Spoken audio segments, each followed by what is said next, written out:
I had waited all my life for this one meeting with this one man. I just didn't know it. Why was it so important? Why was it so important I would meet this one man?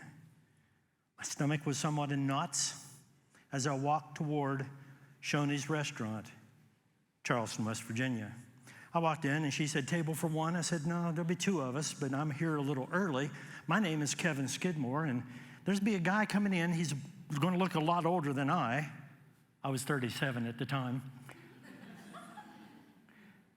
"And he's going to say, I'm here for Kevin Skidmore, and you'll bring him back to my table, okay?" She said, "That'd be great."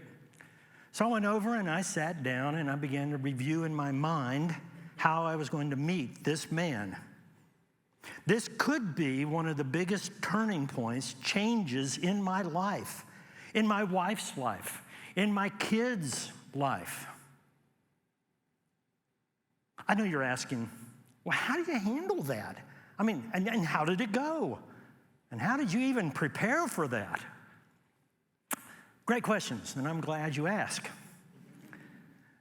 Who knew that in the 8th grade, an assignment in an art class would actually begin to prepare me for a meeting that would take place about 13 years, 14 years later? We were all in our seats, and the teacher turned to the chalkboard and started drawing a picture. And she drew this picture, and she said, "I want you all to draw this picture twice. First," and she drew a bird in the sky, and then she drew a worm on the ground. She said, "First, from the bird's eye perspective, then from the position of the worm." We began drawing this house. Then she asked us to look at the two pictures, and she said, "Did you draw the same house?" Somebody in the room said, "Why, no, two different houses." She said, "Okay, well, let me ask you a different question. Did you draw the same house?" Confusion. Somebody raised their hand and said, "Yes, the same house." She goes, "What's the difference?" "Well, the first one is from the bird's eye view, and the second one is from the worm's eye view. So they're not able to see the same thing." She said, "That's right. Now, this is profound. You may not think it is now, but you will later.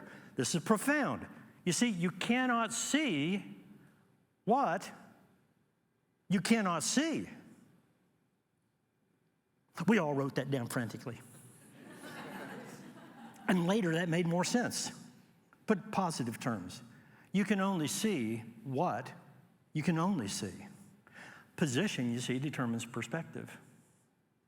And so we drew from the bird, we drew from the worm, and she asked, what if the bird were to come down by the worm and view the house from the worm's position? Would the bird see what the worm sees? And would the bird see how the worm sees? We said, of course not. She said, why? And she said, because it's looking through its bird eyes. Well, what if a bird picked up the worm, flew above the house, and the worm now sees the house from the bird's position? Would the worm see what the bird sees and how the bird sees it? We said, no, of course not. She said, why? We said, because it's looking through its worm eyes.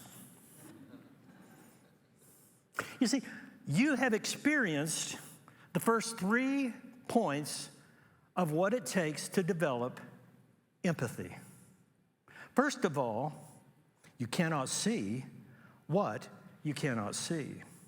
Second of all, position determines perspective.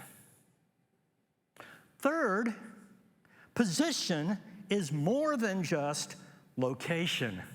It involves who you are. It involves the bird. It involves the worm and its own identity. It involves who you are. Your identity as an individual, your history, where you were born, skin color, race, ethnicity, socioeconomic background, education level, relationships that you're in, service groups that you're a part of. These things that make you uniquely you.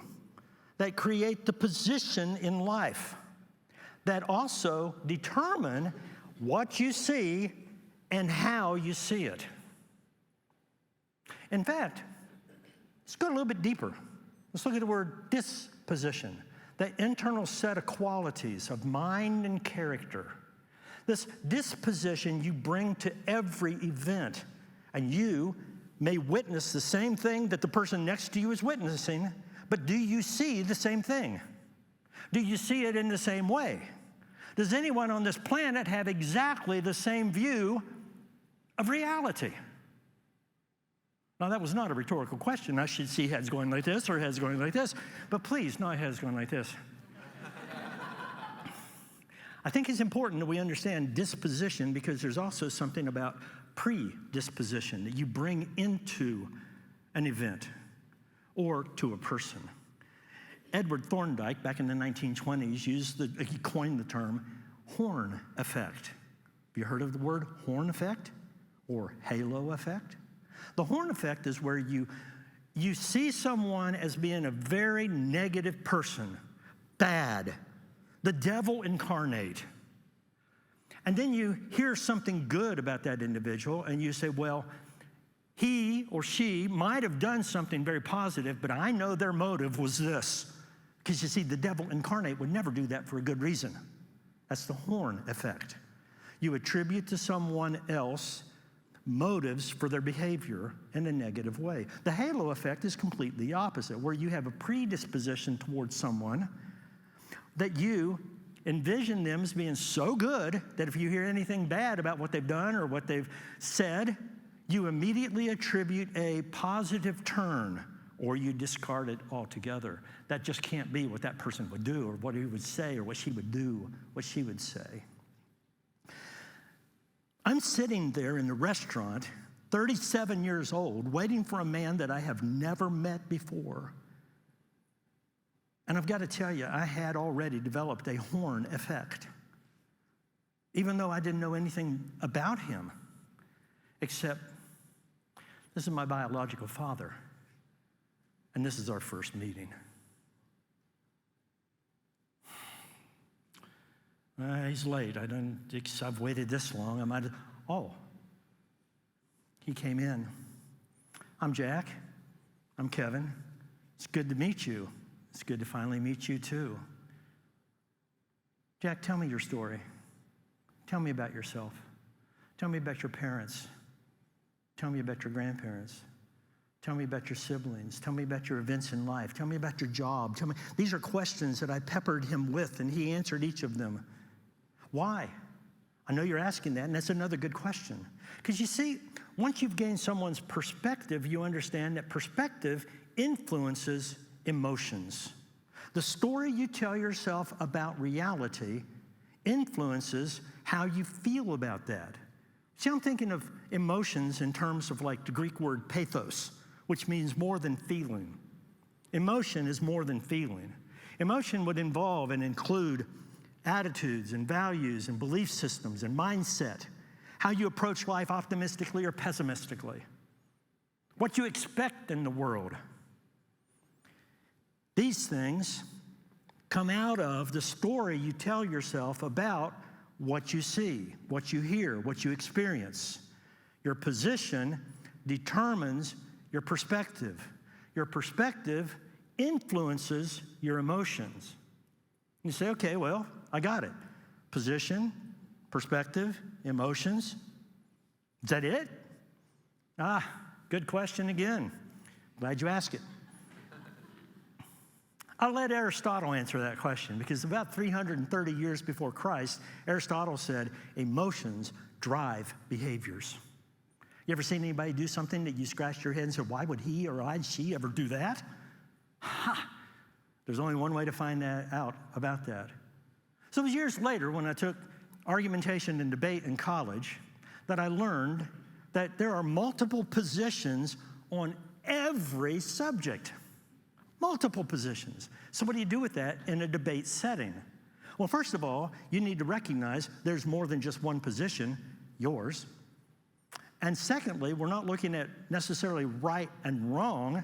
we're looking at being able to find out why someone would take that position. So you research the position, but first you must identify what your position is. And then willingly set that aside and study and research what the other positions are. Then you need to be ready, because on the day of the debate, you don't know which position you're going to receive. You've got to be able to argue each position as if it's your own position. Once you gain someone else's position and you understand that perspective and you identify how that influences their emotions, you begin to understand the reality and why they have behaved the way they have behaved. So for 3 hours, I listened to Jack and peppered him with questions. And while he's telling me about his parents and his grandparents and his siblings and his work and his dad being the postmaster general of a small town and how he grew up and then he couldn't wait to get away from home and join the Air Force. And then he did some things with my mother that produced me. And they married. And then 4 years later, they were divorced. But he didn't mention the critical element. Then he asked the major question, the magic question. Kev, what's your story? I took about the next hour to tell him, growing up, moving around with the family. My grandparents raised me till I was 9. My mother remarried. They had 2 boys that are now my brothers. They divorced when I was 16. I went to school in New Mexico, which is almost far enough away from West Virginia, 1,500 miles. How I married Jan. I gained a degree in religion and communication. Jack, so much of my life. I've got 3 children now, and they're 12 and 13 and, 13. Let me do that again. They're 12 and 11 and 9. I said, Jack, I know you didn't do this purposefully, but you rejected me as a child. You abandoned me. I have hated you for 37 years of my life. You didn't set out to destroy a little boy's heart. You didn't set out to scar a little boy's life, but you did when you denied that I was yours. I am so glad that we meet today because I want you to know through Jesus I have forgiven you. And I explained to him how that happened, and that's a different story for a different time. But then I reached my hand across the table, and I said, I would like to be your friend. And what seemed like 15, 20 minutes is really only a few seconds. He reached his hand across the table and took mine. And he said, I'd like to be your friend too. That began a relationship that lasted for the next 2 years until he died. Why and how? Because both of us asked for the story. Both of us were willing to take the different position to see what drove, what determined the different perspectives, what influenced our emotions, our makeup inside that made us who we are, that then drove our behaviors. And in that mutual understanding, which is what really relationship is a mutual understanding. Doesn't mean you agree on everything, but it means you understand each other. And that's what drives us. We want to be understood. We want to be loved. We want to love others. In fact, I believe we're designed for relationship. Life goes better when we're in healthy, growing relationships. Everything else in life may be going well, but my primary relationships suck. They're bad. They're in chaos. They're in conflict.